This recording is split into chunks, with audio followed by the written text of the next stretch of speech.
Mga besh, magluluto tayo ng bolalo sa mainit na panahon. Ito po ang aking mga ingredients. Yehey! Ito po mayroong gulay para maganda ang buhay. Pakuluan lang natin ng mga 1 hour and 40 minutes ang beef shank para maging tender siya.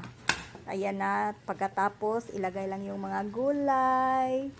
Pagkatapos maluto ng mga gulay, i-off na po ang apoy. Mas masarap po ang bulalo kapag mainit. Sige mga besh, kain na tayo. Let's eat bulalo. Enjoy. Thank you for watching. Please subscribe mga besh. Follow, comments, and like. Share mga besh. Share naman dyan.